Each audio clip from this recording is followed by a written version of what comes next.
بسم اللہ الرحمن الرحیم۔ ایک مرتبہ حضرت ام المؤمنین ام سلمہ رضی اللہ تعالی عنہ انہوں نے جناب رسول اللہ صلی اللہ علیہ وسلم سے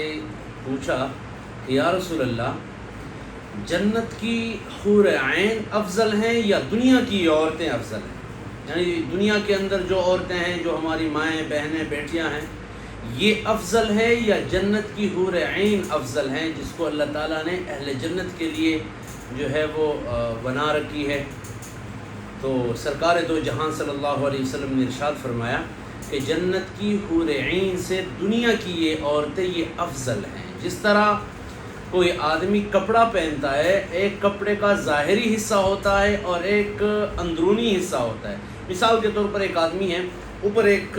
شلوار قمیص آپ نے پہن رکھی ہے اور اندر بھی آپ نے ایک بنیان جو ہے وہ پہنا ہوا ہے، تو ظاہر ہے بنیان 200-300 روپے کی قیمت کی ہوگی اور باہر کا جو کپڑا ہوگا وہ 2 سے 3 ہزار روپے کی قیمت والا ہوگا۔ تو جس طرح باہر کا کپڑا جو آدمی پہنتا ہے، جس طرح وہ اندر والے کپڑے سے اعلیٰ اور افضل ہوتی ہے، اسی طرح آپ علیہ السلام نے مثال سے سمجھا دیا کہ جنت کی حور عین سے اللہ تعالیٰ نے دنیا کی یہ عورتیں افضل بنائی ہیں۔ پوچھا گیا یا رسول اللہ اس کی وجہ کیا ہے؟ وہ تو جنت کے اندر اللہ نے پیدا کی ہیں اور وہ ہمیشہ سے جنت کے اندر ہیں اور ہمیشہ رہیں گی۔ تو آپ علیہ السلام نے ارشاد فرمایا کہ ان نمازوں اور ان روزوں اور ان صدقات کی وجہ سے دنیا کی عورتوں کو جو قرب خداوندی حاصل ہے وہ قرب حور عین کو حاصل نہیں ہے۔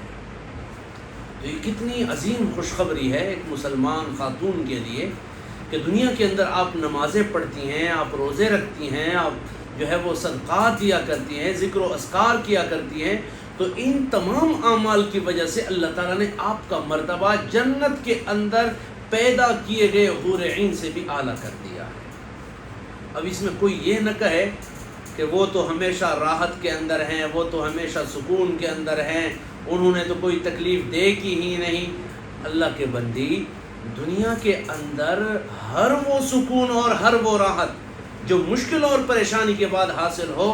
وہ سب سے اس کے اندر مٹھاس سب سے زیادہ ہوتی ہے۔ آپ باہر گرمی کے اندر گھوم پھر کر جب آپ اے سی والے کمرے میں بیٹھ جاؤ گے تو آپ کو اے سی کی اہمیت کا اندازہ ہو جائے گا، اور اگر آپ صبح سے اے سی کے کمرے کے اندر بیٹھے ہوئے ہیں اور باہر کی گرمی کا آپ کو اندازہ ہی نہیں، تو آپ کے ساتھ اے سی کی وہ قدر و اہمیت بھی نہیں ہوگی۔ جب آپ باہر جاؤ گے اور باہر کے ماحول کے بعد اندر آؤ گے تو اس وقت آپ کو اس کی اہمیت بھی زیادہ جو ہے وہ ہوگی۔ تو دنیا کے اندر آپ جن مشکلات، جن پریشانیوں اور جن تکالیف سے گزرتی ہیں، ان تکالیف کو جھیلنے کے بعد، برداشت کرنے کے بعد جنت کے اندر جو راحت اور سکون تمہیں ملے گی، اس راحت اور سکون کا مٹاس بھی الگ ہوگا۔ اللہ پاک ہم سب کو جو ہے وہ جنت والے اعمال کرنے کی توفیق عطا فرمائے اور جہنم والے اعمال کرنے سے اجتناب نصیب فرمائے۔